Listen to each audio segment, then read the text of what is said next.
Welcome to This Explainer. Today, we're taking a highly complex study guide on Canadian carbon pricing and completely breaking it down into a foolproof strategy for your CELPIP listening exam. We're going to transform this dense, tricky source material into a structured whiteboard session so you can walk into that test center with absolute confidence. Here is our roadmap for today. We'll hit the carbon debate context, zero in on essential vocabulary, look at key testing points, practice spotting test traps, set up a note-taking strategy, and finally, do a step-by-step execution. Let's jump right in. Section 1, the carbon debate context. To really master this listening section, you've got to understand the uniquely Canadian cultural backdrop of this news item. Context is quite literally everything when you're trying to process a fast-paced audio clip. The classic conflict we're looking at revolves around the Canadian federal government facing mounting pressure from the prairie provinces over upcoming carbon tax increases. As a test taker, you need to instantly recognize the players on the board here. You've got the federal government on one side and the specific regional governments of the prairies on the other. If you draw an imaginary line down the middle of your page, the core tension becomes super obvious. On one side, you have environmental advocates arguing that a higher price on pollution is absolutely essential to meet Canada's emission reduction targets. But then on the flip side, you have the agricultural sector. Farmers are arguing that soaring fuel costs are severely hurting them. Why? Because they rely so heavily on natural gas for grain drying. It's the classic environment versus economy debate, and understanding both sides neutrally is your key to passing this section.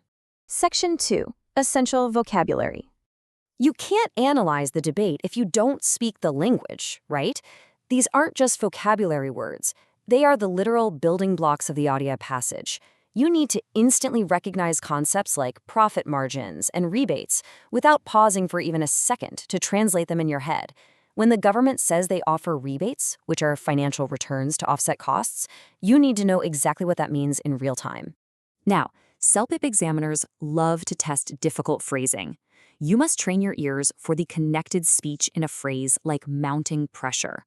When you hear the word advocates, you should immediately be thinking of synonyms like proponents or supporters.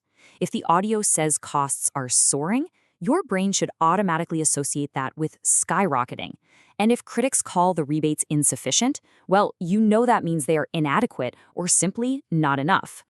One of the trickiest words you'll encounter here is squeezing. This is a massive test trap because it's being used metaphorically. The soaring fuel costs are squeezing the profit margins of the farmers. Obviously, they aren't physically squeezing anything. The costs are literally squeezing the money right out of the farmers' pockets, severely reducing their financial returns. Section 3, key testing points. Let's see how this vocabulary builds right into the psychological game of the examiner. What are they actually testing you on? Well, the test targets 3 main areas. First, cause and effect. Why exactly are farmers hit so hard? The audio specifies it's because they need natural gas for grain drying. Second, attitudes. You absolutely must separate the viewpoints of the environmentalists, the prairie farmers, and the federal government. Do not mix those up. And third, always keep an ear out for numbers and timelines. Speaking of numbers, the crucial point in this passage is the specific year, 2030. This represents Canada's emission reduction target year, which makes it incredibly important. Specific numbers like this are prime candidates for detail-oriented questions. Seriously, if you hear a date, jot it down immediately alongside what it actually represents. Section 4, spotting test traps. If you don't know what tricks are coming, you're going to fall for them. So let's map out the 3 most common traps found in this specific module. The examiner will use 3 primary methods of misdirection to test if you were truly paying attention to the fine details: the bait and switch, the half-truth, and the geographical trap. Let's look at exactly how they deploy these. The bait and switch is incredibly common. Imagine a question asking why the farmers are upset. An incorrect option might say, because they do not care about the environment. Do not fall for this subjective trap. The audio neutrally states farmers are upset because their profit margins are reduced by fuel costs. It never once says they hate the environment. You've got to stick strictly to the objective facts presented in the source. Next up is the classic half-truth trap. This one often relies on absolute words like nothing or always. A trap option might state the government has done nothing to help farmers. You cannot choose this. The audio specifically mentions the government offered rebates. Now, critics might argue those rebates are just a drop in the bucket, that they're insufficient, but you cannot say the government did absolutely nothing. Section 5, Note-Taking Strategy. Recognizing traps is great, but you need a system to catch them live. So let's arm you with real-time tactical execution skills for when that audio is actually playing. When you hear contrast words like while, however, or but, immediately draw a vertical line down your scratch paper. Map the opposing viewpoints with exact shorthand. For environmentalists, write ENB with an up arrow for tax equaling meet 2030. For farmers, farm, gas cost up arrow, profit down arrow. For the government, just write gov, rebate, and in brackets, not enough. I promise you, this visual map will save you on test day. Your brain also needs to be one step ahead of the audio. This is the crucial skill of anticipating synonyms. If you hear the word rebates during the listening passage, you should automatically generate a list of synonyms in your head before you even glance at the questions.